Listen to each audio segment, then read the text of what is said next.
prostitute.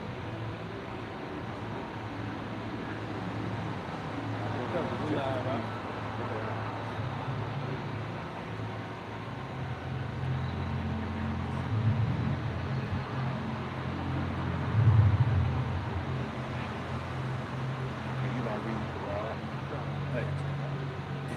What the sound like? We live? Yeah, we live. We got good sound.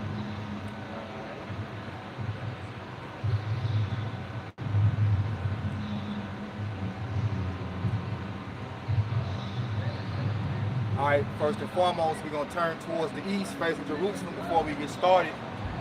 Giving all praise and honor and glory to Yahweh, Ba'ashem, Yahushai, Ba'ashem, HaKadosh. Right? Yahweh is the true name of the Heavenly Father, whom the word you know is God, Jehovah, and Yahweh. Yahweh Shai is the name of his only begotten Son, our King, Lord, and Savior, whom the world ignorantly knows as Jesus Christ. Ba'ashem, HaKadosh is in the name of the Holy Spirit, the inspiration given to us to edify those that have been given the ears to hear. Double honors to our teachers, the apostles, bishops, and elders, a great millstone. Peace and salutations to the hopeful elect. Shalom to the believers that subscribe and listen to this truth, wholeheartedly through the spirit and power of Yahweh. Ba'ashem Yahushai. We're the Hebrew Israelites, all right? We come here week in and week out to prophesy the downfall of this God-forsaken kingdom today known as America, right? Prophetically known within the Holy Bible as Babylon, the great virgin daughter of Babylon, Sodom, Egypt, all right? Nineveh, Assyria, okay? Basra, all the ancient wicked kingdoms bottled up into one, all right? Hence Babylon, going back to the Hebrew word Babel, which means confusion. So this place is full of confusion, all right? And it gives the citizens of this world a license to sin, okay? Gives them license to be idol worshipers, okay? And ultimately, freedom to run wild and rapid in the earth without any order, okay? Because the whole enterprise of this place goes into order out of chaos, which the New World Order is the enterprise which they're trying to establish order out of chaos, okay? So, again, Babylon the Great in the prophetic scriptures is America. And we're going to get into that, dealing with Revelation 17, Lord will you be edified. We're going to start at the top, all right? And you can read the heading, and brothers can add any precepts, you know, and we're going to get right to it, Lord will you be edified. This is Revelation 17 and verse 1, Yep. the heading. It says the great prostitute. Right? I am load up Nahum, the 3rd chapter. Revelation 17 and 1, and there came one of the 7 angels, which had the 7 vials, and talked with me, saying unto me, come hither. Right, this is the Apostle John, right? John the Revelator, okay? John the Divine, these are the names of the Apostle John, who was sentenced to the island of Patmos, all right? And this is the vision that he's getting, all right? And this vision is of, as it says in the heading, the great prostitute, okay? The judgment of the great whore. Go ahead. I will show unto thee the judgment of the great whore that sitteth upon many waters. All right, now let's go to Nahum 3, right? This is Nahum chapter 3. Oh, or yeah, start at 1. This is Nahum chapter 3, verse 1. Woe to the bloody city. It is full of lies and robbery. The prey departeth not. The noise of a whip and the noise of the rattling of the wheels and of the prancing horses and of the jumping chariots. The horsemen lift up both the bright sword and the glittering spear. And there is a multitude of slain and a great number of carcasses, and there is none in their corpse. They stumble upon their corpse because of the multitudes of the whoredoms of the well-favored harlot. Yeah, it says because of the multitude of the whoredoms of the well-favored harlot, right? Which when you go into the book of Nahum, okay, Nahum goes into the prophecy against Nineveh, okay? Now when you deal with what I was saying in the heading, in the beginning, in the introduction, brother, America embodies all the spirits of these ancient kingdoms, which our people were in captivity under. And in the captivities we were serving other gods, which is spiritual whoredom, spiritual adultery, okay?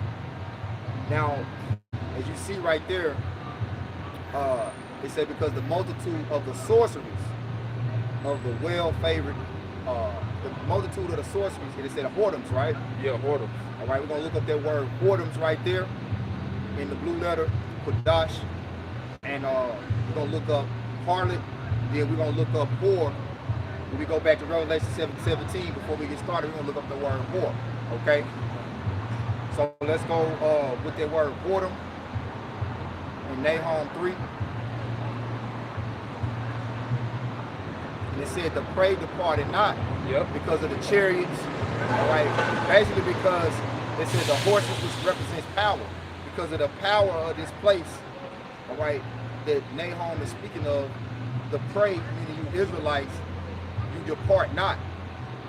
Meaning you don't detach your mind and your spirit from this place because you see the great power and you see the great splendor of this kingdom, and you think it's one to be favored by the Most High. All right? But the Most High said this place is full of whoredoms and sorceries. And there's judgment for a whore when you go into the law. We're going to get that. All right? We're going to get that too. We're going to get the judgment for a whore. We're going to get the judgment for a witch, which sorcery goes into witchcraft. All right? So we're going to keep up and let's deal with the word whoredoms. God, this is the word whoredoms in the Strongs, and it goes into Strong's H2183. Take your time and read it down line for line. Come. It says in outline of biblical usage, it says adultery, fornication, yep, prostitution. Go ahead. Yep, and it says in the Strong's definition, it says adultery figuratively. Now, that's what we want to deal with because the Bible is written figuratively, right?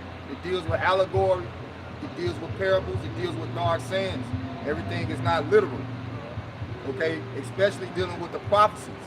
So let's see what the figurative meaning of this word whoredom is, right? All right, so listen up. Yep, and it says figuratively idolatry. Yep, idol worship, idolatry. Now, whoredom. What's the law? What's the law against idolatry? All right, that's one of the first laws. You know, God said, "Thou shalt not have any other gods before me." He spoke about the idols of the other nations, and what would be the judgment for us if we went whoring after the gods and the idols of these other nations. Okay, well, go ahead. Yep, and this is the root word for Did you read the Strong's? You already read the Strong's. Okay, so they'll jump to the root. Cause this is the root word, Strong's H2181. And it says in the outline of biblical usage, it says to commit fornication, be a harlot, play the harlot. Play the harlot. Yep. Yep, and it says to be a harlot, act as a harlot, commit fornication, to commit adultery, to be a cult prostitute, to be unfaithful to the Most High. To be unfaithful to the Most High. That's what we want. That's the main point. To be unfaithful to the Most High. All right? Now, let's get that in the law. Is it more? That's the main point. Yeah, that's so the if you main don't point. see nothing superseding that point, that's where we can stop there. To be unfaithful to the Most High is what we want. It's really nothing supersedes that. That's what it is. Okay? Now, let's get the law on dealing with serving other gods. Right? You got it, Quran.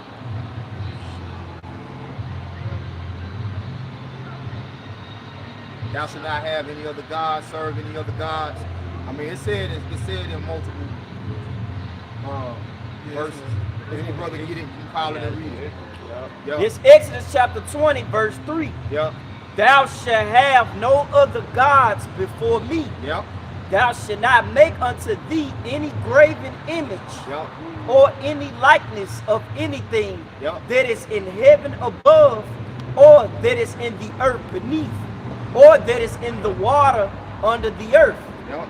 Thou shalt not bow down thyself to them, nor serve them, for I, the Lord thy power, am a jealous God, Yep. visiting the iniquity of the fathers upon the children unto the third and fourth generation of them that hate me. Yep. So he said he's a jealous God, right? The Mayim, get Leviticus 20 and 6. Get the word jealous real quick before he reads Leviticus 20 and 6. Because he said, you shall not serve any other gods or worship any other idols, for he is a jealous power, right? Let's get that word jealous, right? In the etymology. Let's see what it say.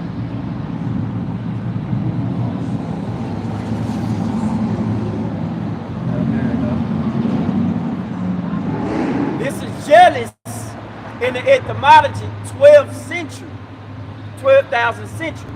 It's a possessive, suspicious, Right. and it's a originally in the context of sexuality or romance. It's a keen or zealous. Avaricious. Avaricious, jealous, zeal, jealousy. It's a tolerate no unfaithfulness. That's what we want. That's what we want. So the Lord said he's not going to tolerate you serving other gods, right? Whoring, which means what? Unfaithful to the Most High. He's not tolerating that. So when you're dealing with this place we live in today, known as America, in the prophetic scriptures is known as Babylon the Great whore, the mother of harlots, all right? It was set up to allure you and to entice you and to seduce you into what? Sinning. That's what a whore does. A whore, she allures you into getting in the bed with her, you know, give you your strength, your money, you know, your most prized possession, your heart, your soul to her. Okay? Now when you go into the, I believe it's the book of Proverbs, it says, he that loved harlots will have no substance. Some to that notion, right? If a brother find it, the brothers that are already holding what we got on deck, stay there. So Kodash, you can look for that. If you find it, that's cool, right? So the next thing we had was Leviticus 20, right? Yeah. All right. What you got? This Leviticus chapter 20, verse 26. And ye shall be holy unto me. You in Leviticus 20 and 6, right? Yeah, Absolutely, 26. No, 20 and 6. Yeah, 20 verse 6. This is Leviticus chapter 20, verse 6. And the soul that turn after such as have familiar spirits and after wizards. After wizards. To Okay. Go ahead. To go whoring after them. I will even set my face against that soul. Yep. His judgment. When you see the Most High say he set his face against, or to set your face against, ultimately that face is not talking about a physical face. It's talking about his judgment. Okay? When you go into the scriptures in Ecclesiastes, the 8th chapter, say wisdom maketh the man face to shine. Right? Wisdom deals with judgment, righteous judgment. So if the Lord said he's going to set his face against you for something, that means he's setting his judgment against you. Go ahead. And I will cut him off from among his people. Yep. Go ahead. Sanctify yourselves, therefore, and be ye holy. Right. And in the NLT it says, so set yourselves apart to be holy, for I am the Lord your power. Okay? This is what we're commanded to do. Come from out of Babylon, separate ourselves from the sorceries and the witchcrafts, because it spoke about wizards, right? Yep. You go into a wizard, it's dealing with sorceries. It's a witch, okay? The Mayim, you load that up, that word wizard. He gonna Did you find that, Kodash? All right, go ahead. This is Proverbs 29 and verse 3. Yep. Whoso loveth wisdom rejoiceth his father. Yep.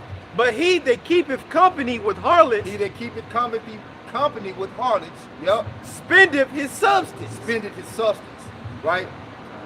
Now this word is spiritual substance, okay? So you can't have this substance and be in the world. Because the word holy means to separate. Yep. So you can't have both. You see? And that's why Babylon the Great is set up to be the ultimate adversary to seduce you and entice you to spend your substance on its entertainment. Right? What you had go on last night with Jake Paul and Mike Tyson, that was sorcery. Okay? All that shit got all these people energy invested into it. You know, people spent a lot of money, which money is substance. Yep. You know, and Barakatah. And ultimately, what happened is they got bamboozled. They got ripped off, and that's what happens. A witch or a sorcerer, he's gonna rip you off, but he's gonna make you feel like you're about to come up or, you know, gain, right? That you're gonna have an advantage through dealing with him, right? Go ahead, Kodash. Come, I got a precept for y'all. This is 1 Corinthians 10 and 21. Ye cannot drink the cup of the Lord, Yahweh Shem Shai, and the cup of devils. Yeah, you can't drink the cup of what? Of the Lord. Yep. Yeah, it says in 1 Corinthians 10 and 21. Ye cannot drink the cup of the Lord, Yahweh Shem Shai, and the cup of devils. Right, now you got that word wizards from Leviticus 20 and 6, right? You got an etymology. In the etymology, that's cool. This the word wizard in the etymology, early 15th century. It said philosopher, sage, wise.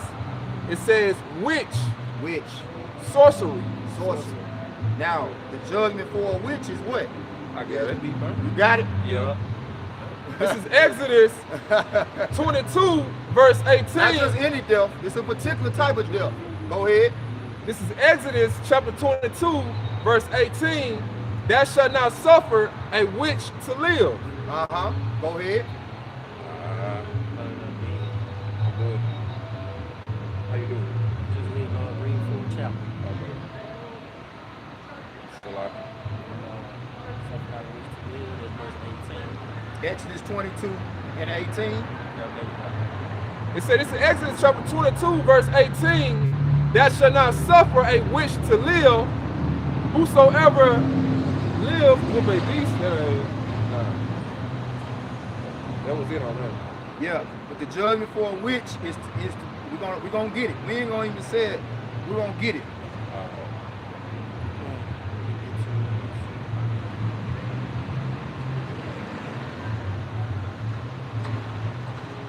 You find it, let me know.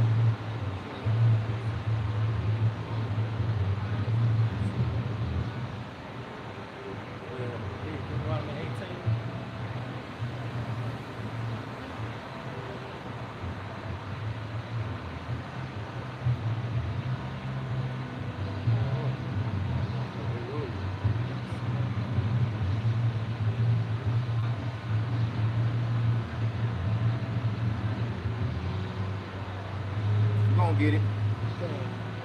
When a brother get it, call it and read it. Don't guess what it is. You gotta search it out. You gotta fact check, search it out.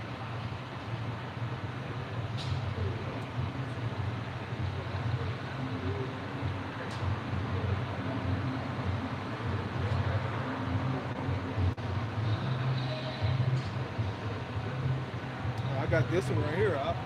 Is that it? Is it to the point? Yeah, come. All right. Don't read it if it ain't to the point now. Come. Right, This come is Yeah, this is Deuteronomy 18 and 10, right? Yeah. Go ahead. You got it?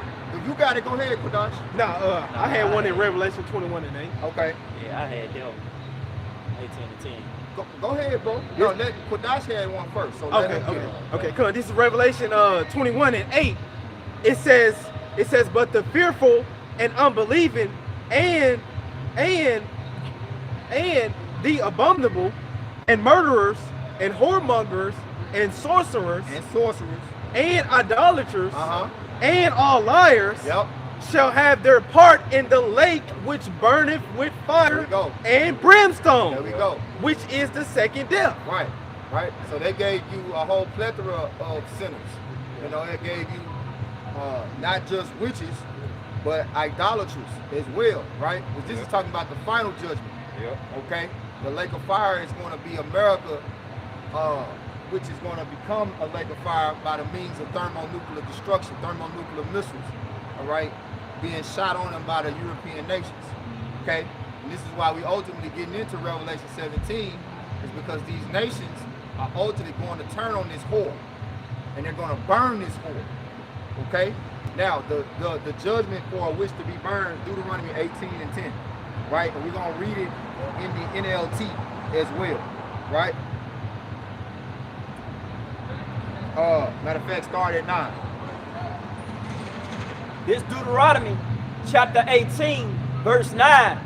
When thou art come into the land which the Lord thy power giveth thee, thou shalt not learn to do after the abominations of those nations. Yeah.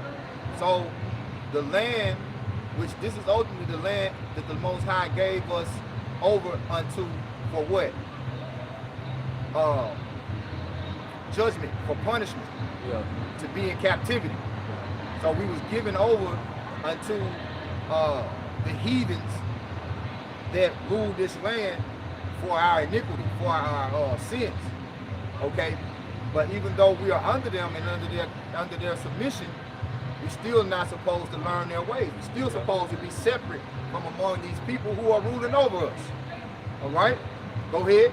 There shall not be found among you anyone that maketh his son or his daughter to pass through the fire. Go ahead. Or that useth divination. Divination, right? Or an observer of times. Or an enchanter. Or a witch. Go ahead. Or a charmer. Or a consulter with familiar spirits. Or a wizard. Or a necromancer. For all that do these things are abomination unto the Lord. And because of these abominations, the Lord thy power doeth drive them out from before thee. Yep. Okay. So read this in the NLT, right? Start at 9. Yep. Yep. This is Deuteronomy chapter 18, verse 9. When you enter the land, the Lord your power is giving you, be very careful not to imitate the detestable customs of the nation living there. For an example, never sacrifice your son or daughter as a burnt offering, and do not let your people practice fortune tellings, or use sorceries, or interpret omens, or engage in witchcraft, or cast spells or functions as mediums or psychics, or call for spirits of the dead. Now, when you go, like I said, when you go into what went on last night, this goes on all the time, right? With that situation with the Netflix broadcasting that fight, that was a form of witchcraft and sorcery, okay?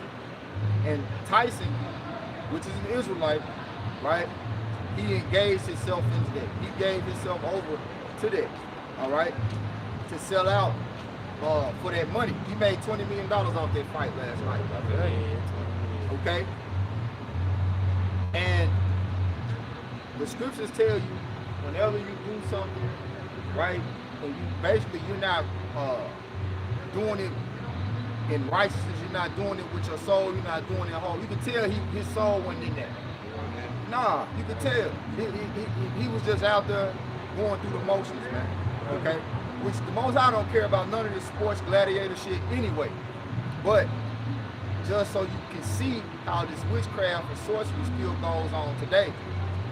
Like when you look at even how his sparring matches was on YouTube and how he was making, you know what I'm saying? I was like, damn, he looked like he looked like the old Tyson. Then you looked at the match last night, you're like, what the fuck is this?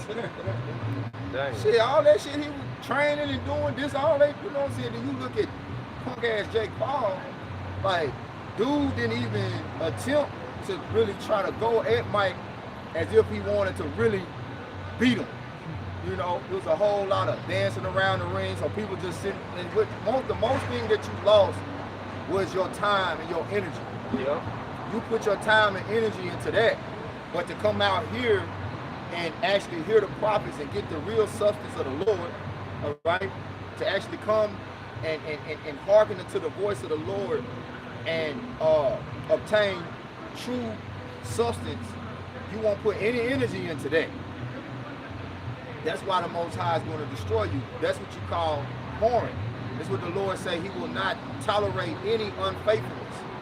All right, whoring is unfaithful to the Most High. You will put your faith right into that, because everybody believed Mike Tyson was going to knock Jake Paul out.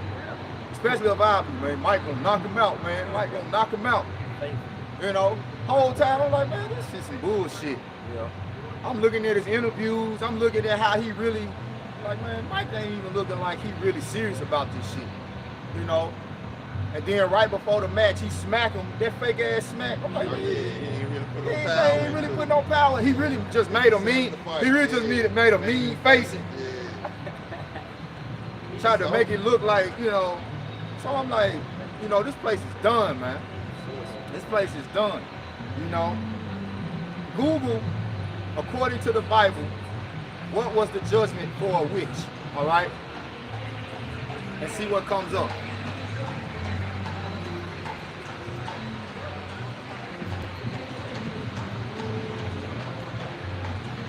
According to the Bible, what was the judgment for a witch?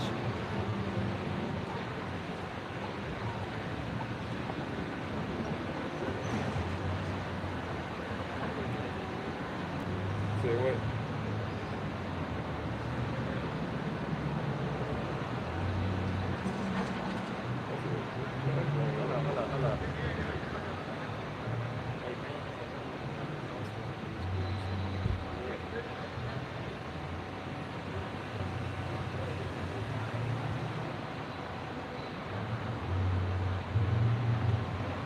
But I want to find it where it tells you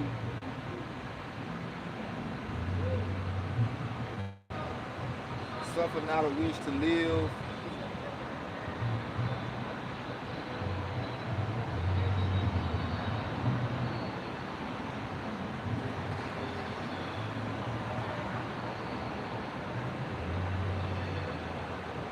They should be stoned right here.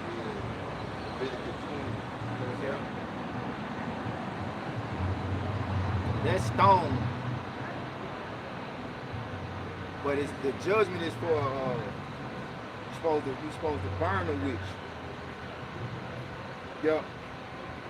But the brother brought it out in Revelation, but that was more like a broad judgment for dealing with the ultimate judgment in the end.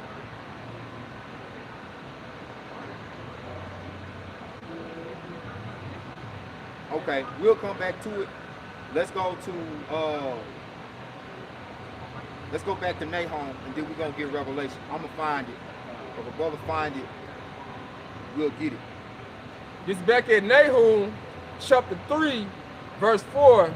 Because of the multitudes of the whoredoms of the well-favored harlot, the mistress of witchcraft, that selleth nations through her whoredoms, and families through her witchcraft.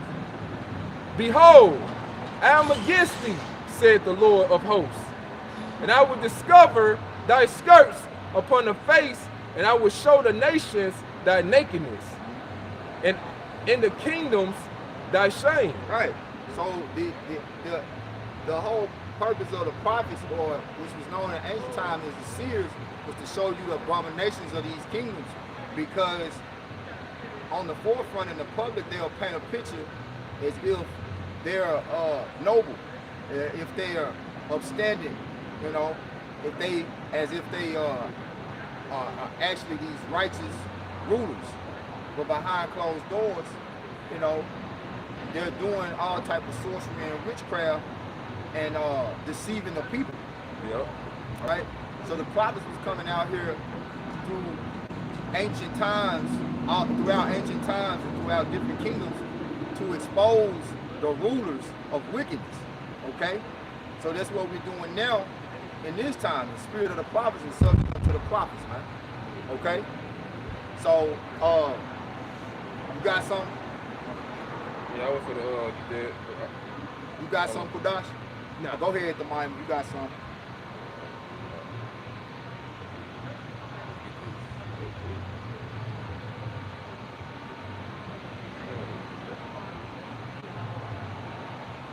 This is this is Jeremiah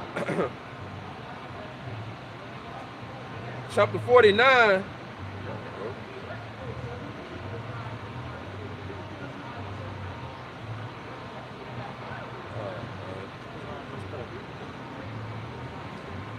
There you go. This is Jeremiah chapter 49, verse 10. But I have made Esau bare, I have uncovered his secret places, and shall not be able to hide himself. His seed is spoiled in his brethren and his neighbor, and he is not. So the Lord is uncovering Esau, you know, secret places. All this witchcraft that Esau putting on the nations of people, the Lord's prophets up on the scene, exposing it, showing you, man, this kingdom is not what he put this picture, the picture he put it for all these nations to see. Like it ain't really it. Cause all these other nations, they flock to America, thinking America is this golden kingdom that it's fancy. You got over there in China, people, the Moabites, they got McDonald's copying off the ways of America. But this kingdom is wicked. It's crumbling. And any time a kingdom take on the philosophies of America, man, hey, the whole kingdom be corrupted. That's why you don't got Russia taking on this philosophy, drinking the wine that America engulf people with. Got women's trying to be niggas. Men's want to be women. Like, it's corrupted. So the Lord, man, got his prophets up on the scene, man, exposing everything, exposing all the secret, exposing all the witchcraft that goes on over here in America. Yep. And this is from the Wikipedia.org. Yep. It said, witch trials in the early modern period. Jumping straight to the point. The punishments, it say a variety of different punishments were employed for those found guilty of witchcraft, including imprisonment, flogging, fines, or exile. Non-capital punishment, especially for a first offense, was most common in England. It says prior to 1542, church courts dealt with most cases in England, and most sanctions were directed more to penance and atonement than hardship and punishments. Often the guilty party was ordered to attend the parish church wearing a white sheet and carrying a wand and swear to lead a reformed life. The Old Testament book of Exodus 22 and 18 states, "Thou shalt not permit a sorceress to live." Right. Many face capital punishment Yep. for witchcraft, either by burning at the stake, There you go. hanging, Yep. or beheading. That's it. Yeah. So witchcraft was worthy of capital punishment. Okay. So America, which embodies the spirit of sorcery, okay, whoredom, right? Its ultimate judgment is going to be burned. Okay, the capital punishment which is going to come at the hand of Yahweh Bashim Yahushua is for this place to be burned. Right? Let's go back to Revelation unless y'all both got something else. Y'all got something? Then we're going to go back to Revelation. This Revelation chapter 17, starting at verse 2. With whom the kings of the earth have committed fornication. Yeah.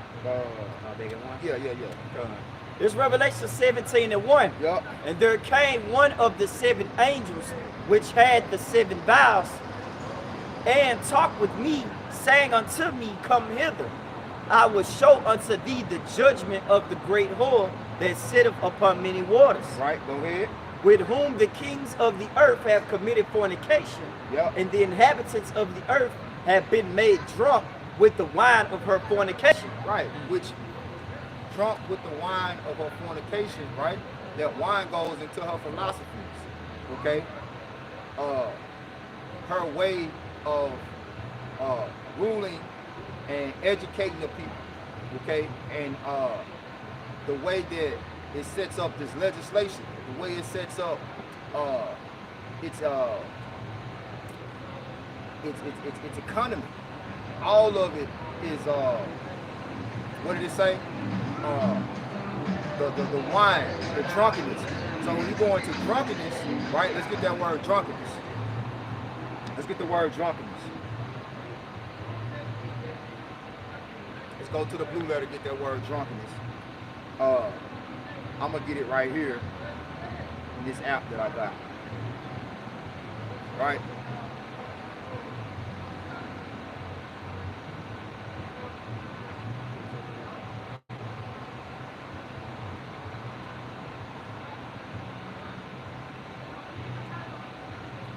I got this word drunk. And from Revelation? Yeah, Revelation 17:2. Strong's G 3184.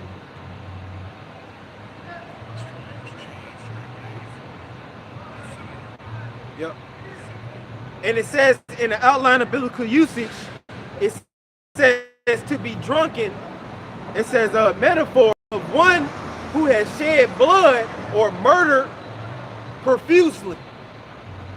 And it says in the Strong's definition, it says to drink to intoxication. An example, get drunk, drink well. It says make or be drunken. Yep. What else? That's it. What the Strong said. Yeah, that was the Strong. What the you got a root word? Yep. Yeah, let's go to the, what you got, bro? Hey, this is from the BibleTools.org. Right. What the Bible says about drunks. It said, Yahweh Bashim Yahushua describes the world as being drunk with the wine of Babylon's fornication. Okay. They are people who are in no condition to serve the Most High because they cannot think straight spiritually. They cannot think straight spiritually. That's what it's talking about. It's talking about being spiritually drunk. Okay? So people have no sense of discernment. Go ahead. It says they think they are in control when they are not. So they cannot be holy. They attempt to serve him in immoral and unethically. That's it. That's it. It's like you'll even hear some of the interviews Mike Tyson have. He say, you know, he thanking God, you know, for his position. But you're not in a good position with the Lord. You don't even know that. You know. Yep. I was looking at some old pictures and old clips of Mike. Mike can grow a full beard. I seen he got his beard be full and great. You know. And I was like, damn, I'm looking at them clips like, damn, he looked so much better. Like, he looked so much like a old man with a smooth face looks fucking horrible. Yep. But when they put their beard on, it almost like they look healthier. You look sick as a man without a beard, especially when you get up in age. You know, because when you deal with not a badge, but a beard in the law, is basically like a badge of honor. A man who keeps his beard on his face and doesn't shave his beard off his face, which in the law we're commanded to do, that's your badge of honor. It's an honor for a man to be able to have a beard on his face. Because some men, they can't naturally grow a beard. You know, you got some men that just, they don't grow it. Yeah. You know, but that's dignity. Like, that's showing your badge, like, I'm a man. Masculinity. Yeah, integrity. Yeah. You got it, bro. Got one more thing. It says, why does the Most High condemn drunkenness? This is from BibleStudyTools.com. It says, danger of drunkenness. Drunkenness is condemned repeatedly in the Bible due to its association with sinful behaviors. It says, well, they got Proverbs 20:1, states, wine is a mocker and a beer a brawler, and whoever is led astray by them is not wise. Drunkenness impairs judgment, lowers inhibitions, and often leads to regrettable actions. That's it. That's it. Right? So you got the physical drunk and you got spiritual drunk. As you read in Revelation, it's dealing with the spiritual drunk. Right? Which the brother just read at the beginning. Go back to it, the first part. Go back to what you had, that definition. Read that highlighted point again. Yep. Back in www.biblestools.org. Right, so this is what drunkenness really means, and then we're going to go back to it. It says, people who are in no condition to serve the Most High because they cannot think straight spiritually. They cannot think straight spiritually. There you go. Right, now let's go back to Revelation. Y'all had something to link with it? Okay, let's go back to Revelation.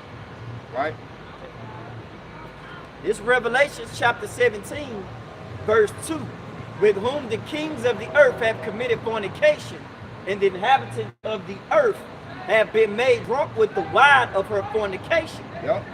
It says, so he carried me away in the spirit into the wilderness. Yep. And I saw a woman sit upon a scarlet-colored beast, full of names of blasphemy, having 7 heads and 10 horns. Now that woman, right, represents America. Yep. That scarlet-colored beast, okay, represents the Roman Empire, okay, which the 7 heads and the 10 horns represent NATO and the EU. All right. Now, currently, what we have going on is division within NATO and the EU. All right. And Trump, his position right now, he has total power. Right. Meaning the support that he has behind him in the White House this time, they all are in his favor. He got the Senate. He got the what's the rest of the? He got the cabinets, right? Pretty much nobody is going against him. He got the with the numbers. He's favored in the numbers to support his policies. And his policies right now is to put tariffs on all of the countries that's going away from the dollar. All right, and with all these nations over there in Europe, all right, he's causing division where he's saying, look, y'all gonna have to support yourselves. Look, y'all gonna have to come up with your own defense, you know, but he got his full interest into supporting Israel. If you look at other people Trump putting behind him, right, they all have the common interest to give Israel unconditional support. Which when you go in the book of Jeremiah, right, it say the least of the flock shall draw them out. When you deal with Trump, his daughter, Ivanka, she married to, what's his name, Jared Kushner? Yeah, Kushner. Look up Jared Kushner and see what his nationality is. Yeah, whoever get it, yeah. Look up Jared Kushner and see what his nationality is. You got it right now.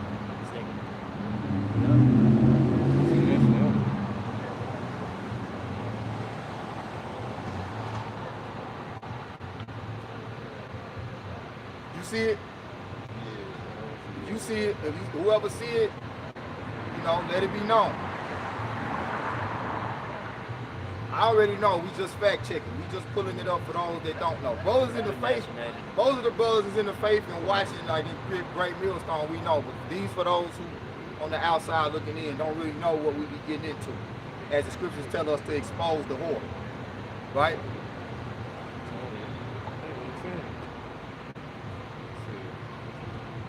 Damn, they trying to hide it, ain't it?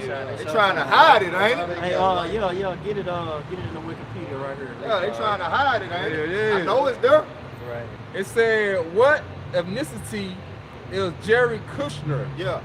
It said, raised in a modern Orthodox Jewish family. There you go. Orthodox family. Yeah. It said, raised in a modern-day Orthodox Jewish family. Kushner graduated from the Frisch School, a modern Orthodox. I don't know what they were. Yeshiva High School in 1999. Enrolled at Harvard University in the same year. Okay. But he ain't saying So he got a Jewish background. Yep. Right? Israel. Right? Okay. Now, everybody know about that's his daughter name, right? Ivanka. Who he married to? Is that Ivanka? Yeah, now that's Trump, right? Trump's daughter is Ivanka, right? Salaki. So he got another daughter named Tiffany Trump. Look up who Tiffany Trump married to, right? Right?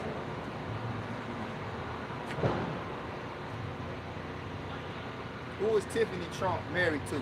And then when you find it, look up his nationality.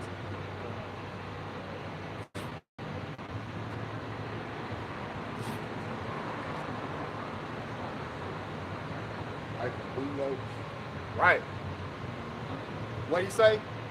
Michael who? Michael Bulos. Michael Bulos, right? Yep. This is Michael Bulos in the Wikipedia.org. It says is a Canadian sabre fencer.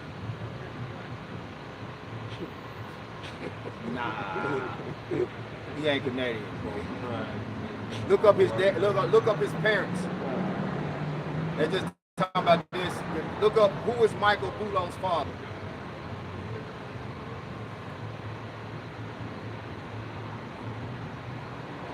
Was it Wikipedia? If you had a went to parents, it would have went straight to it.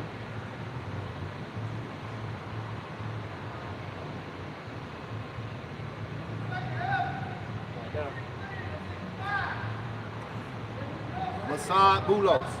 Right? Now look up Masad Bulos.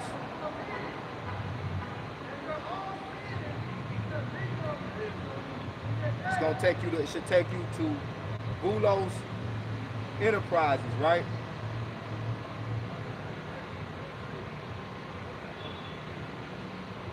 Go to the history and start reading from right there.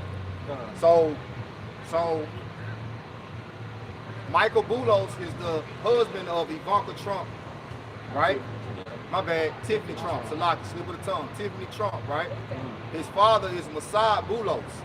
So the brother finna read the history of Bulos Enterprises, right? This is Bulos Enterprises. Is a Nigerian distribution, assembly, and trading company for motorcycles, power bikes, tricycles, and outboard motors. Okay. It was established by brothers Anthony and Gabriel Bulos. The company houses several notable brands, such as Apirina, Moto Guzzi, and Hoji. It is the sole importer and distributor of Suzuki in Nigeria. Okay. The history, the Bulos history began in Lagos at a store that sold jewelry and other small articles to the upper middle class. The jewelry business was managed by their father, George Bulos, a Lebanese. Who? A Lebanese. Where is Lebanon? It's in Israel, right? Yeah. Lebanon's a part of Israel, right? Now, keep going. A Lebanese goldsmith who immigrated. He what? immigrated. Where? Immigrated to Nigeria. He immigrated to Nigeria. All right? Right. Now, when you deal with Messiah Boulos, it's going to say that it's going to tell you that he's from Nigeria. Let me see.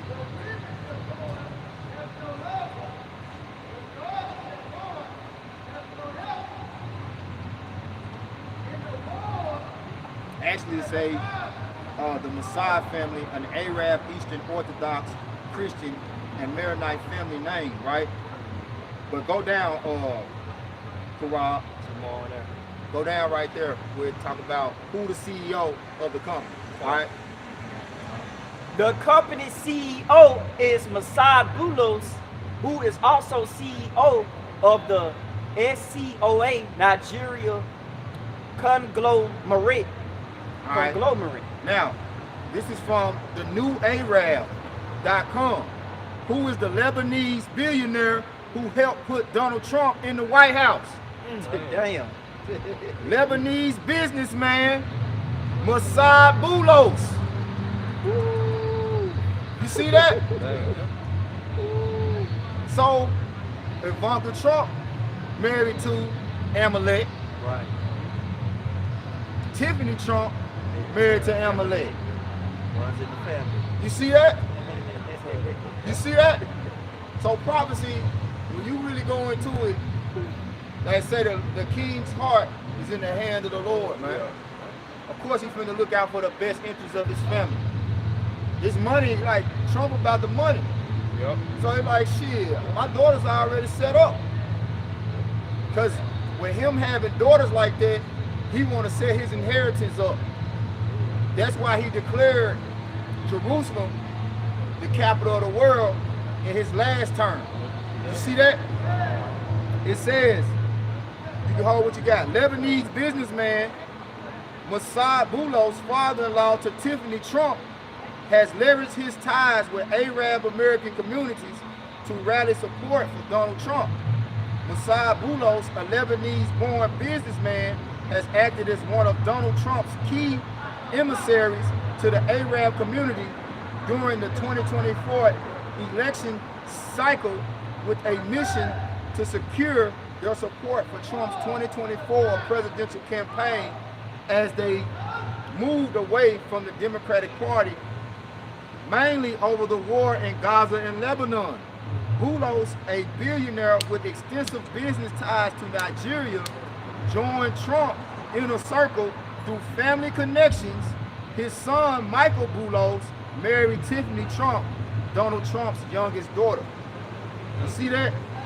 And when you go into his support of what's going on in Lebanon, right? You got what is it, Hezbollah, that they warn with in Lebanon, but Hezbollah is separate from the government of Lebanon. So he don't support Hezbollah, he support Lebanon. You see?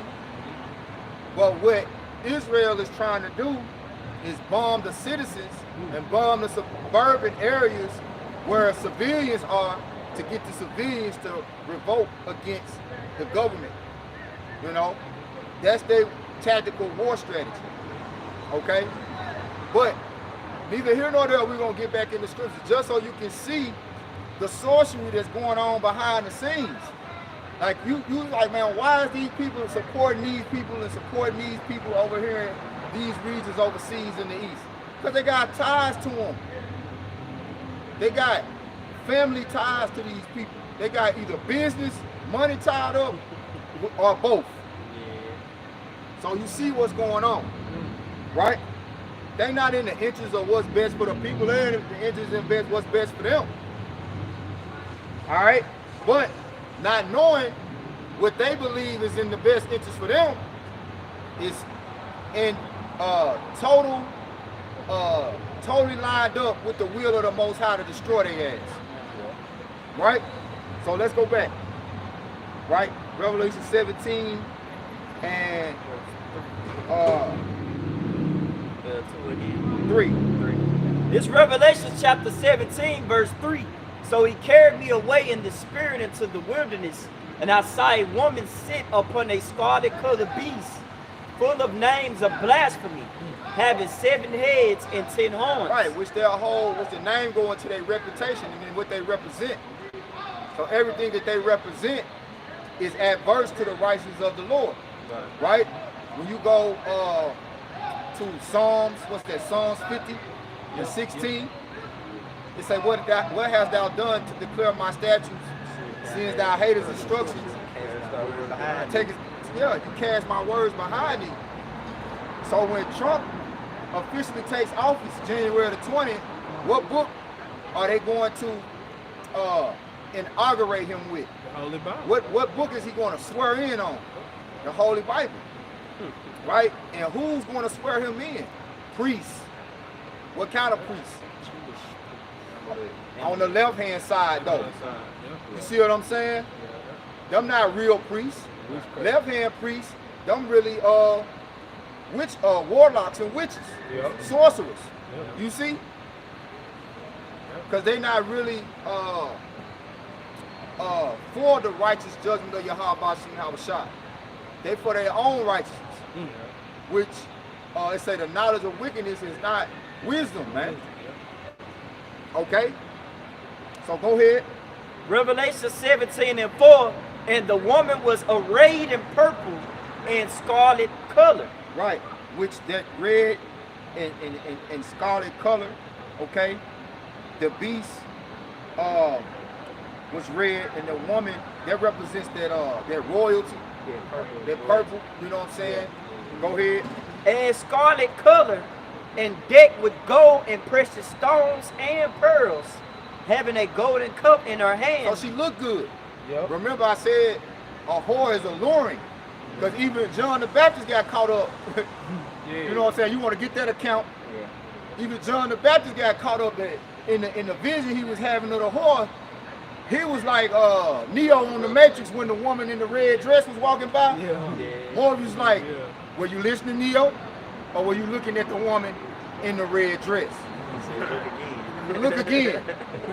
Go ahead. And when he looked again, the deception was that woman was really somebody set up to knock his ass off, to kill him. Right. Okay?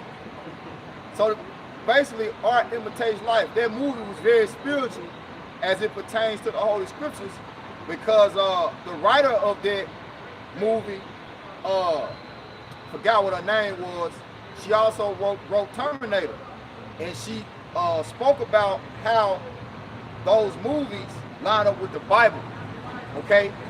Which Neo represented Yahweh Shai, and John Connor and Terminator represented Yahweh Shai, okay? Sophia Stewart. Right. Is that her name? Yeah. Black woman? Yeah, Sophia Stewart. Yep, that's her. A Jake. All right? All right, we keeping up. I hope I ain't all over the place. Come. Okay, go ahead, bro. Hey, this Revelation 17. Did you have that point where John got caught up? It's in verse 6. Okay. Let's keep going. This is John 17, verse 4. And the woman was arrayed in purple and scarlet color, and decked with gold and precious stones, and pearls, having a golden cup in her hand, full of abominations and filthiness of her fornication. And upon her forehead was a name written. Now when you go into the word abomination, I think it means disgusting acts of wickedness. That's what abomination means. Abomination means a disgusting act of wickedness. A brother can fact check that, right? And you got it? Yeah, it got foul things to test. Yeah, I think when you go into it in the etymology, that's what it say, abomination. But you can read it.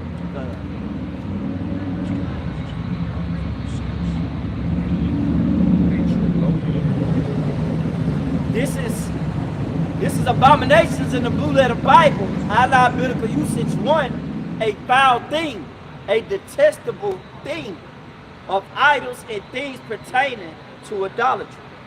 Yep. Things pertaining to idolatry, right? Detestable things, right? What it say in the etymology? This is abomination in the etymology. It said feeling or of disgust, hatred, loathing. That's about it. Mine say abomination in the New Oxford American Dictionary. It says a causing moral revulsion. Causing moral revulsion. Yep. That's it. Somewhere I was reading a definition that said disgusting acts acts of wickedness. But I can't remember what the source was, but somewhere that's what it's saying. But that's neither here nor there. We can go back.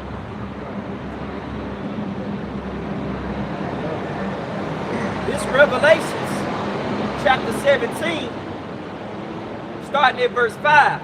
And upon her forehead was a name written, Mystery Babylon. Mystery Babylon. Because in that time, when John the Revelator saw this vision, he didn't know what nation or what kingdom that he was looking at. That represented a kingdom, but he didn't know. But it was for us in this time to reveal that mystery, right? It's no longer a mystery in this time because the prophets are back in the spirit, bearing witness to the testimony that the prophets and apostles wrote back then. So we able to break it down and link it up, right? Read it again. This is Revelation 17 and 5. And upon her forehead was a name written, Mystery Babylon the Great, the mother of harlots and abominations of the earth. Yep. And I saw the woman drunken with the blood of the saints and with the blood of the martyrs of Yahweh Shai. Yeah, she drunk with the blood of the saints, okay, which are the Israelites. So that's why we're trying to tell you, all of you people that's going down here to these voting polls, you don't understand when you go and vote, you making a vow to a whore, right? You get in the bed with a witch. And the judgment for a witch, the Lord said he suffered not a witch to live, but to be put to death. And we went into how it really goes into capital punishment. A witch is supposed to get capital punishment, which the Bible says stoning, but burning was also a part of the judgment. Okay? According to the Bible. All right? Go ahead. And Revelation 17 and 6. And I saw the woman drunken with the blood of the saints and with the blood of the martyrs of Yahweh Shai. And when I saw her, I wondered with great admiration. Yeah, when he seen her, he was, matter of fact, get that, I think that's in Amos Kodash. The righteous is more excellent than his neighbor, but the way of the wicked seducing them. I believe it's in Amos. Right? What you got, Quran? What you got, you got something? Oh, no. Okay. Cause this is Proverbs 12 and 26. Proverbs. Cause it says the righteous is more excellent than his neighbor, but the way of the wicked seduceth them. That's it. What it say in the NLT? Cause this is Proverbs. Go to it. Proverbs 12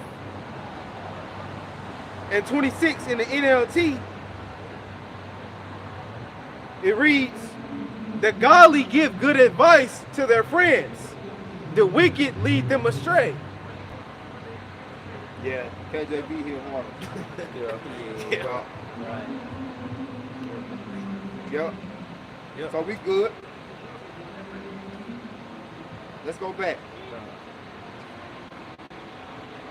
This Revelation chapter 17, verse 7.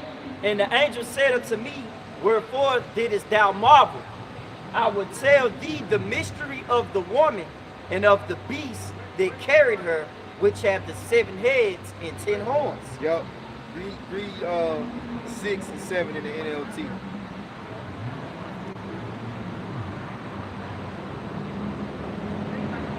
Yep.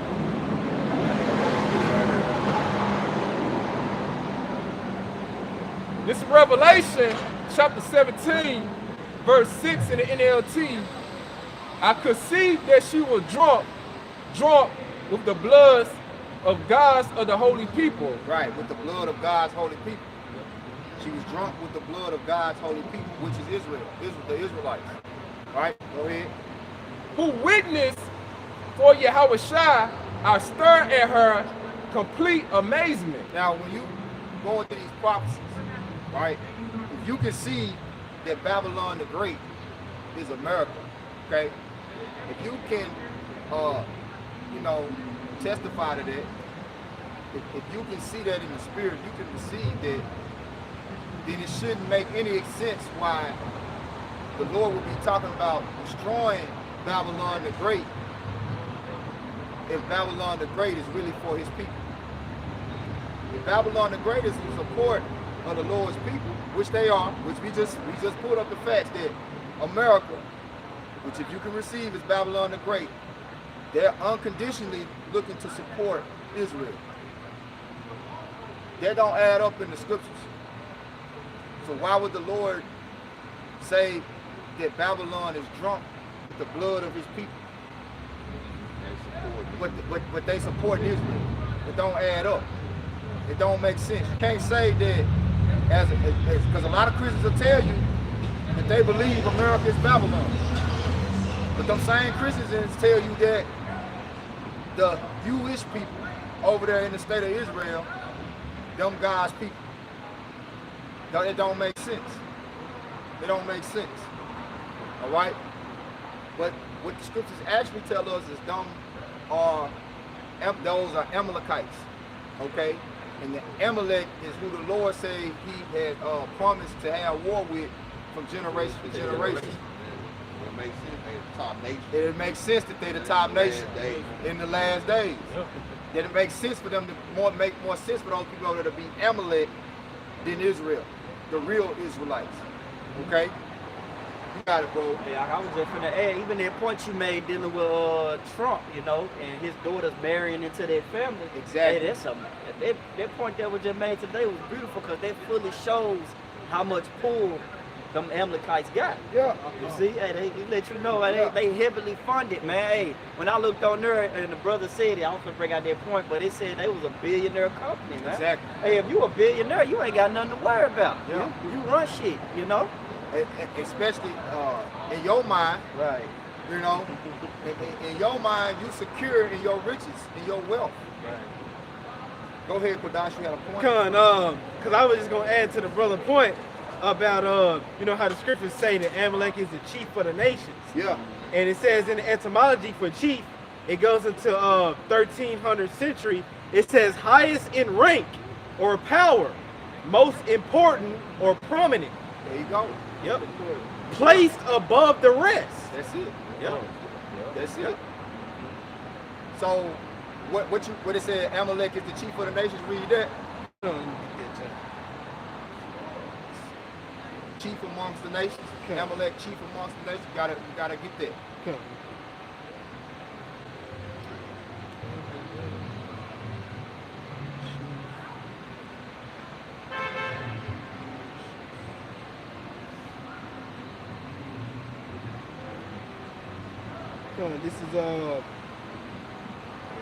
This is Numbers 24 and 20, straight to the point. And when he looked on Amalek, he took up his parable and said, Amalek was the first of the nations. Yeah, that's what I meant to say. The first of the nations. Yeah. The first of the nations, but his latter end shall be that he perish forever. That's it. Yep. That's it. His latter end shall be that he shall perish forever. Right? Yep. Okay. We cool. Y'all got something else? I got something. This Isaiah 13 and 19, and Babylon, the glory of kingdoms, the beauty of the Chaldeans' excellency, shall be as when the Most High overthrew Sodom and Gomorrah. Hey, in the same way, that Sodom and Gomorrah went out, is the same way America's about to go out, man. For their high sorcery, and when you look it up on the Google.com, it say Chaldean witchcraft meaning, because that's what they was heavy in. Chaldeans witchcraft refers to the magical practices of the Chaldeans, as ancient Semitic people known for their astrology and witchcraft. It say the Chaldean magic. The Chaldeans were known for their magical practices, which include incantations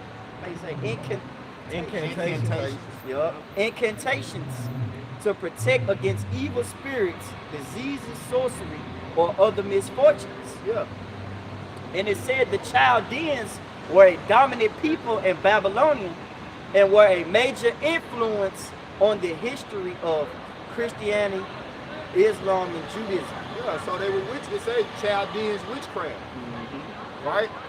They was dominant too. Yeah. You know, like, hey, like even with the witchcraft, you know, today, you know, the black culture, the black spirit, you know, even the entertainment spirit, man. Let's say Folly said in Great Dignity. Yeah. You know, everybody had their mind set on watching that Tyson and Jake Paul fight last night. You know, Jake bidding and everything. You know, hey, they in the spirit of bread and circus, man. Yeah. And who's orchestrating it? Hey, these devils, man. Mainly these Amalekites. Yeah. They got pulled, man. You ain't learned nothing in this lesson today. You learned the Amalekites got, hey, they got the upper hand, man. That's why the Lord finna come and make war with them. Yeah. Yeah. When he said I will make war with them from generation to generation, hey, they're talking about right now. Like we was talking about down there, hey, in due time. When you go into that due time, it goes into the right time, man. And this is the right time for judgment to be implemented on these devils, man. Because if they had pulled with then they had pulled with us coming over here on slave ships, man. Yeah. Right. Yeah. They always got their fucking dirty money involved, man.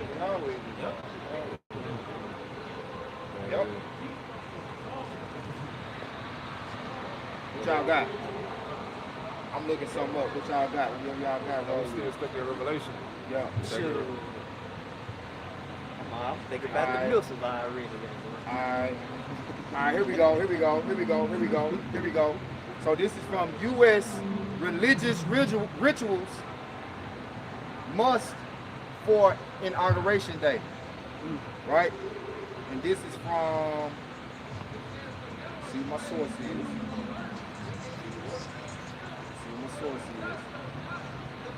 AA.com. Right? AA.com. It says church service, invocation prayer, Bible and first presidential speech, part of ceremony for decades.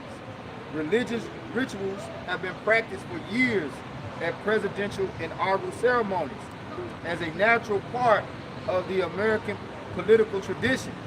Since the establishment of the country, U.S. presidents were seen as one of the most important representatives of social and religious values. Joe Biden took his post Wednesday by reciting an oath of an office in a heavily guarded but sparsely attended ceremony at the U.S. Capitol, which is old, right? This is when Biden got sworn in. Before the ceremony, Biden, the second Catholic priest, attended Mass with then incoming Vice President Kamala Harris at the Cathedral of the Saint Matthew the Apostle, where the funeral of John F. Kennedy, the nation's first Catholic leader, was held in 1963. So there'll be Catholic priests present. They have to go before the Catholic priests before they sworn in. Now, when you deal with the scriptures, they talk about the false prophet. When you go into Revelation, the false prophet represents who? The Roman Catholic Church, man. Okay? So they have to go before the Roman Catholic Church. And that's one of the reasons why they'll use the Apocrypha and bring out Bible scriptures from the Apocrypha like they did with Trump when he got sworn in during his first term, right? Which was what? He got sworn in what, 2017? He won in 2016. You know, they campaign in the even year, and then they always go in on the odd year, right? So he won in 2016. He was sworn in 2017, and when he got sworn in, they read from the Book of Wisdom of Solomon, man. Okay. Yep. Matter of fact, here it is right here. It says,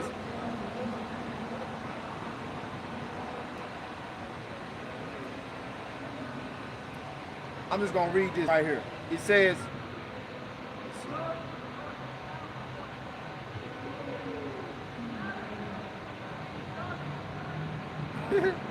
Archbishop Carroll prayed that you, O Creator of all, would assist with your spirit of holy counsel and fortitude the President of the United States, that his administration might be conducted in righteousness and be eminently useful to your people.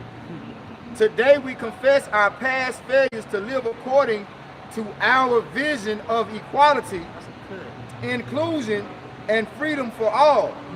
Yet we resolutely commit still more now to renewing the vision, to caring for one another in word and deed, especially the less fortunate among us, and so becoming a light of the world. We tell you that the light of the wicked shall be put out. There is a power in each and every one of us that lives by turning to every other one of us a thrust of the Spirit to treasure and care and stand by others. And above all those most in need, it is called love. And its path is to give ever more of itself.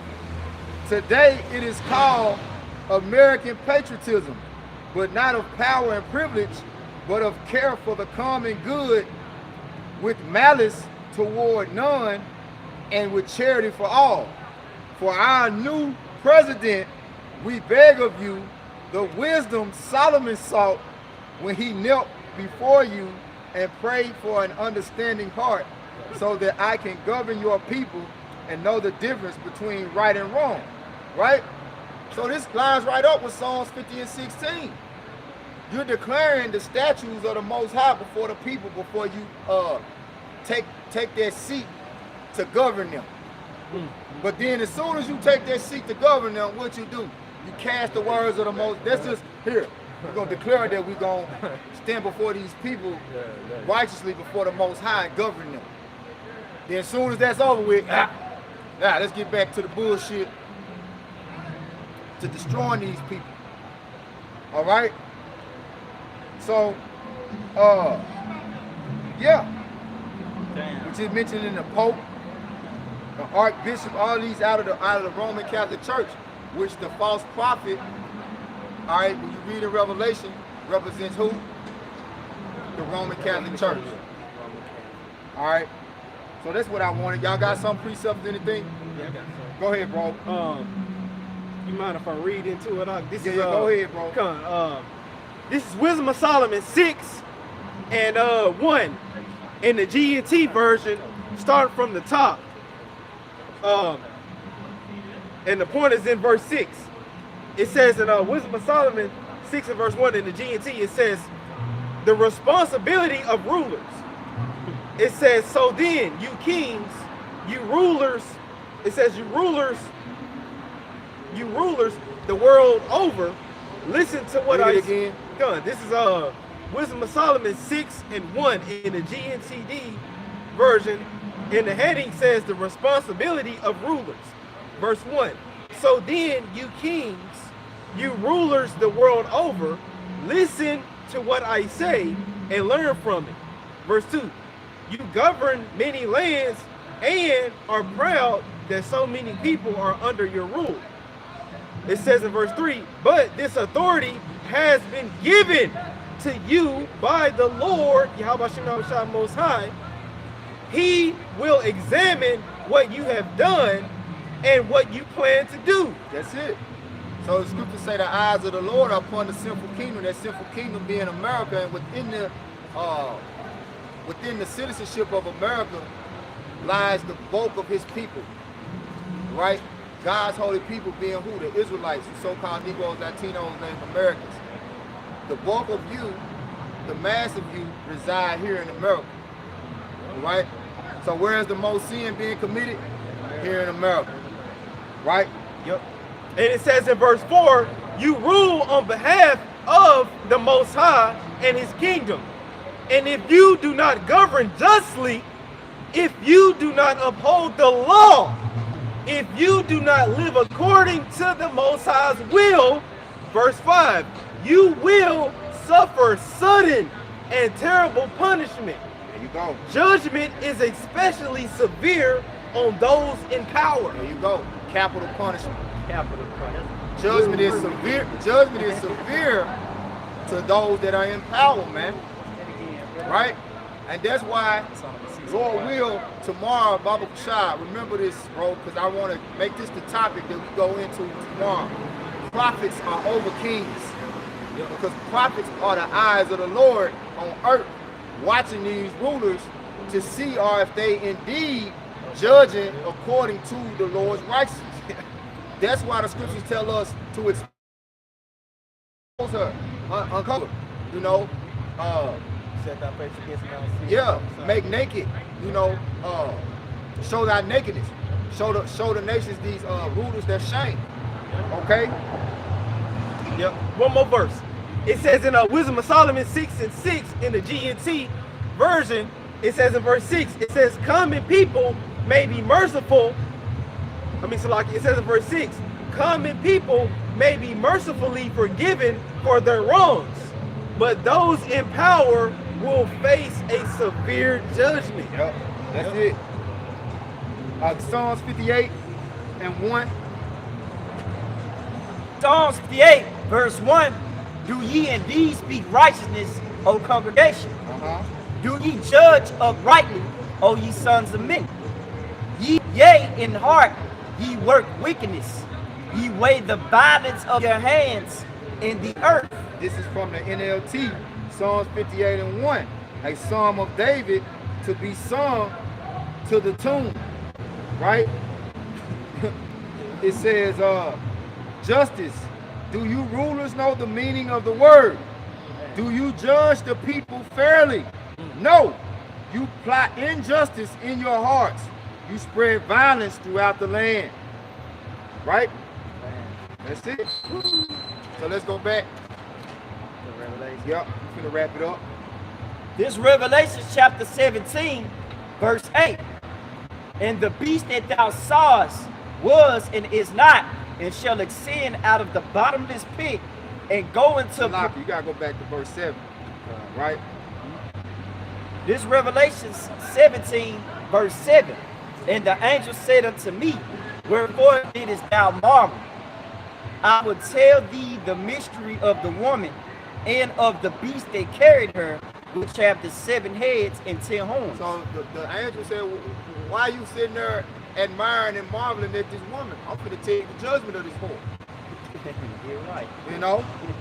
Go ahead. Revelation 17:8. The beast that thou sawest was and is not, and shall ascend out of the bottomless pit. So the was is the Roman Empire, right?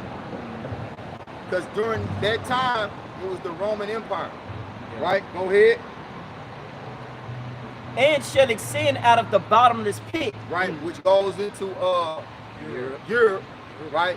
Which basically goes into Georgia, Russia, and the Caucasus Mountains, which when during the Byzantine Empire, the Dark Ages, right? The western part of the Roman Empire fell, right? And they took over with the Moors, all right? Byzantine Empire, yeah, right? So from about a period around 325, right, to the mid 1300s, into the early 1400s, it was Jake ruling, okay? And all of the so-called white people, right, were in a lower state. They were low class, they were low. The dark-skinned nations were ruling, okay? Beginning with Jake, all right? Go ahead. And go into perdition. Which means destruction, right? It says they shall ascend out of the bottomless pit, which is the Renaissance. Ascending meaning they came up, okay? And go into perdition, meaning they shall go throughout the earth when the violence, they say they weigh violence of their hands, they weigh the violence of their hands in the earth, meaning they go through the earth destroying, which that was the blessing that Esau Edom received to obtain the fatness of the earth. So he came back up with the sword, slaying. That was beginning what you call with the Renaissance era, okay? Which goes into rebirth. So go ahead. And they that dwell on the earth shall wonder, whose names were not written in the book of life from the foundations of the world. Right, which you deal with 2/3 of our people, okay? They're gonna wonder after the whore. Just like, see, what John the Revelator saw was a representation, and how he saw it was a representation of how our people view the whore. How he was admiring and marveling and wondering, like, damn, he's riding a seven-head, 10-horn dragon. And she Got fine. pearls, scarlet Got the on. red on, got the gold cup. Right. I want to ride that bitch too. You forgot what was in that cup. Yeah, you forgot what was in that cup. Go ahead. And it says, whose names were not written in the book of life from the foundations of the world, when they behold the beast that was and is not and yet is. And here's the mind which have wisdom. The 7 heads are 7 mountains. Which represents 7 kingdoms, right? 7 kingdoms. Try to see if I can remember. You got the Greeks, the Romans, the Spanish, French, Germanian Major, Germanian Minor, Great Britain. Yeah. That's it, right? Great Britain, that's 7. Okay, go ahead. On which the woman sitteth, and there were 7 kings. 5 are fallen, Yep. and 1 is. And the other is not yet come. And when he cometh, he must continue a short space. Go ahead. And it says the beast that was and is not, even he is the 8th. Right. And is of the 7th. Right. And goeth into perdition. Right. We're just talking about the Roman Empire, which came back as America. Okay. Which America came out of who? Great Britain. Right. Go ahead. And the 10 horns which thou sawest are 10 kings, which have received no kingdom as yet, but receive power as kings 1 hour with the beast. Go ahead. These have one mind, and shall give their power and strength unto the beast. That's it. These shall make war with the Lamb. And how it stopped. Okay. So again, as we spoke about Amalek, this whole beast system is tied to Amalek ruling over it. Amalek ultimately controls this beast. Okay. When you go into who rules the world, Rothschild, Rockefeller, so forth and so on, the Amalekites, man. Okay? Go ahead. These shall make war with the Lamb, and the Lamb shall overcome them.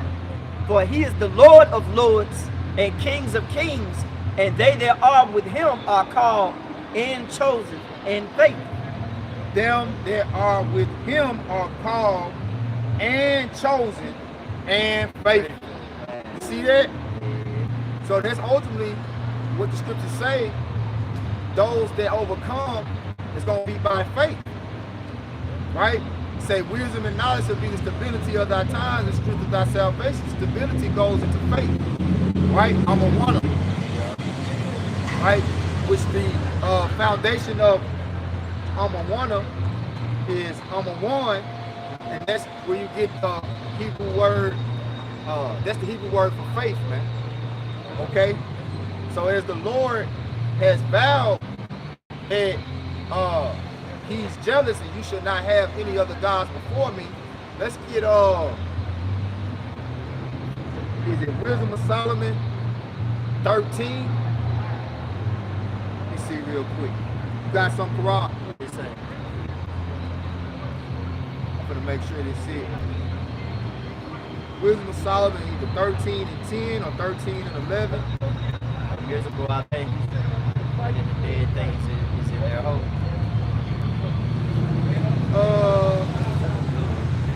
That ain't it. That ain't the one. Let me see.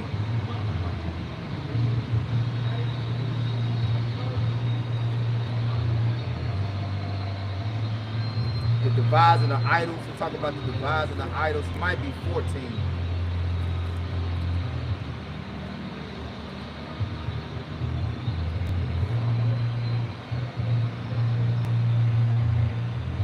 Yeah, Wisdom of Solomon 14.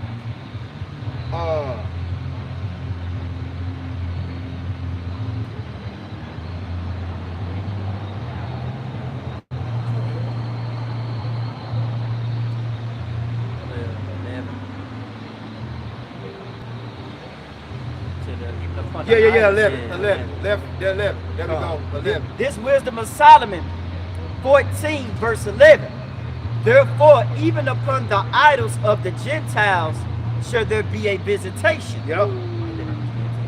Because in the creature of the Most High, they are become an abomination and stumbling blocks to the souls of men and a snare to the feet of the unwise. Yep. For the devising of idols was the beginning of spiritual fornication, yep, and the invention of them the corruption of life. For neither were they from the beginning, neither shall they be forever. Yeah. Meaning, they were never powers. They were never gods. Man. Okay? Go ahead. For by the vainglory of men they entered into the world, and therefore should they come shortly to an end. Yep. So that's what we're about to see. Right? The Lord's about to come and put an end to all this idolatry, all the sorcery, all the witchcraft, which the brother read Revelation 20 earlier. You know, all of these gods and all of these people who go a horn after the gods of this world, especially our people, are going to take part in that lake of fire. Because everything that this society is setting up, like the scriptures say, they going into perdition, following after the man of sin, which is Esau, Edom, beginning with Amalek. Okay, they're about to come with this fourth industrial revolution in the age of artificial intelligence. You see also Trump setting up Elon Musk to be the co-leader of this new political office that they're gonna call the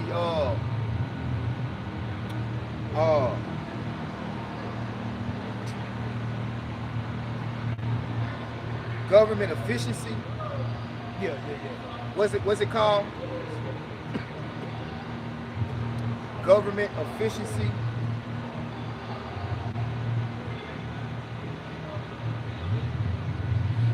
Because the dude, his name is Vivek Ramaswamy.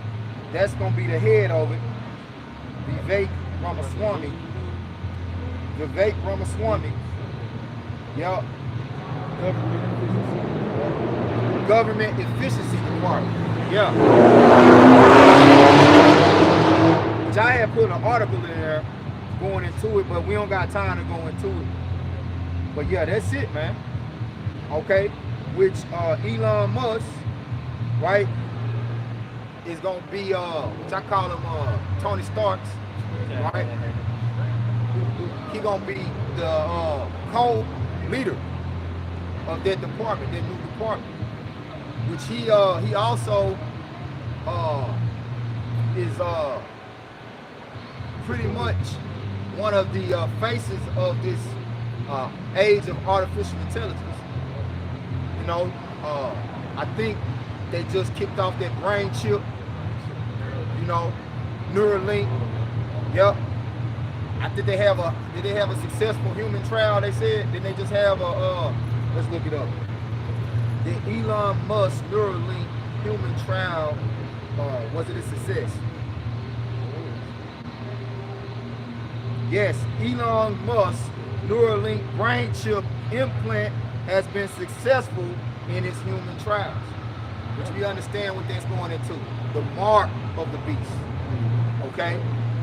The mark of the beast, which they talk about in the final hour, right? The hour of temptation is when that mark is going to be mandated. We really in the final hour of judgment. Like we in the last days of the last days. We in that last time of judgment, man. coming up on Jacob's trouble, World War III coming to full all-out war, which World War III already started. We just ain't in the fullness of it. All right. The reason why I'm saying it already started because it ain't no turning back. Ain't no. This is not gonna de-escalate to some type of peace treaty and like, oh look, let's just agree to disagree in these wars. It's not benefiting us to war. Nah, they in it too deep already. There's too many deaths, too many beloved leaders. You know, Iran already said, look, y'all forced our hand. Ain't no turning back from this. You know?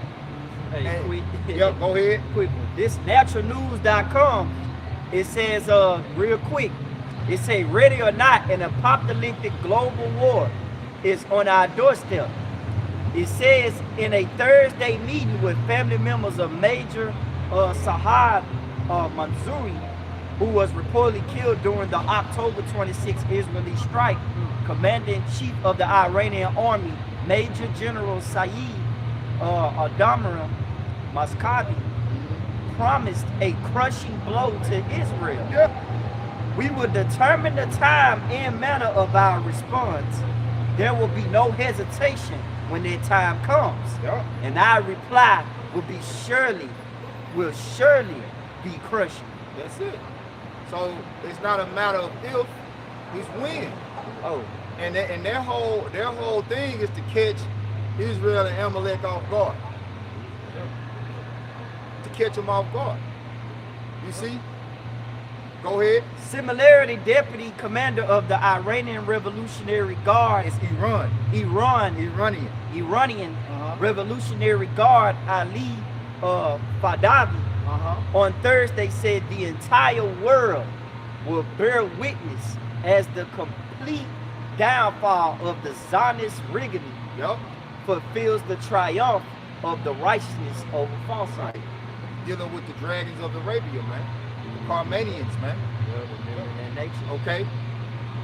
So, hey, they got wrath in their heart. They got vengeance and wrath in their heart. But see, all of this that's going on in the east with them tensions rising is the Lord, which the scripture say, mustering the host of the battle. But he say, this is the Lord's determination. This is the Lord's decision in the valley of Jehoshaphat. Yahweh Shaphat. Even Trump knows about us prophesying that the world is going to end in the east. It's going to kick out. It's really going to end in the west.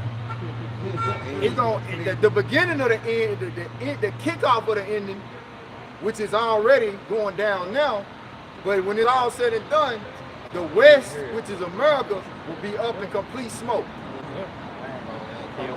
Ain't coming back. Ain't coming back, man. You know, and this version of Trump ain't gonna be nothing like the last version of Trump, right? Dude coming out aggressively. I'm telling you, 2025. If they don't assassinate him, you know. But dude take office, you better believe. 2020, like the brother said, the elder said 2025 gonna be live. Go ahead, bro. You got something? Yeah, let's close it out. What you got? I thought I had to close in Revelation 18. It don't matter. Hey, I agree. In Revelation 18:7, started at 6. It said, reward her even as she had rewarded you, and double unto her double according to her works. That's her is talking about Edom, right? Which this is ultimately going to be after the destruction of America, right? The real reparations is going to come, all right? Your ass going in chains, E. In the worst way, E. Yeah, they're going to be royal chains. Go ahead, bro. In the cup which she have filled to her double. Weren't that cup of slavery? The cup of destroying a man and his heritage? You know? Destroying whole households? You ain't gonna be no such thing as an Edomite family. Right. The only title associated with Edomites in the kingdom is gonna be slave. No Mr. this, no Miss that, no sir this, no ma'am that. You will have no respect, none. Because we weren't even counted as humans in your society, so what's a double reproach to that? Because for you to say we 3/5 of a human being, we monkeys, what's worse, you know what I'm saying? 1/5 of them. Yeah. You 1/5 of an animal, you ain't gonna be lower than the animals.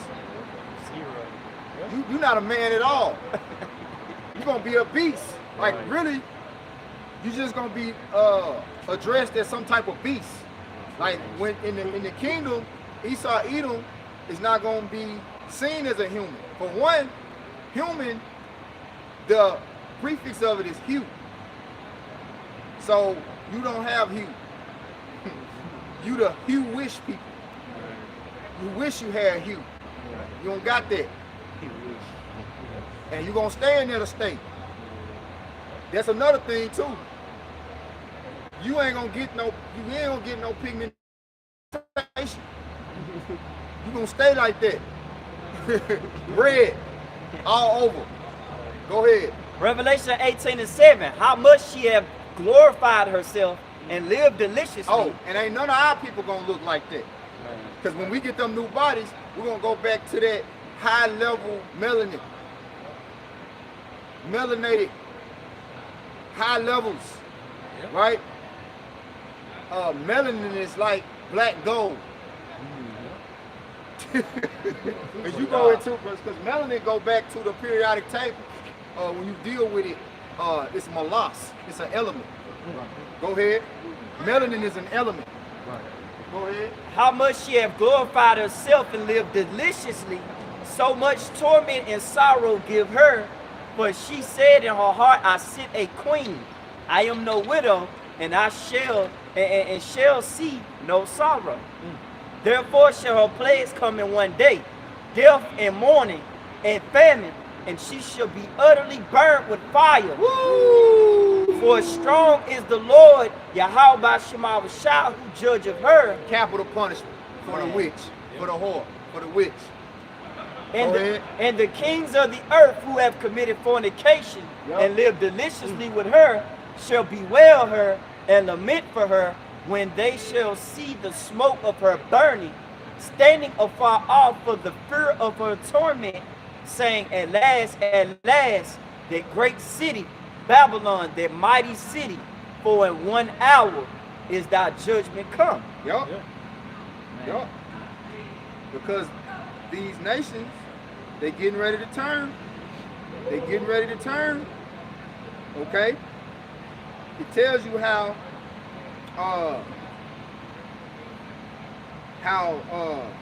the beast shall hate the whore. Right? Which jumping down to Revelation 17:16, and the 10 horns which thou sawest upon the beast, these shall hate the whore, and shall make her desolate and naked, and shall eat her flesh and burn her with fire. So the fire is going to come from the beast that the whore rides. The beast going to turn on the whore, going to shake that bitch off of her and burn her ass. And burn her ass. And you see it's in the making right now with Trump's policies concerning Europe moving forward. To the fire truck. You know? So with that, we're going to close it out. You know what I'm saying? We pray that you were edified. We're going to turn towards the east again. We're giving all praises, honor, and glory to Yahweh, Ba'ashem, Yahweh Shai, Ba'ashem, HaKadosh. Right? Double honors to our teachers, apostles, bishops, and elders of Great Millstone. Peace and takes to the hopeful elect. Form Yasharallah. Form Yasharallah. Abba, Shalom. Shalom.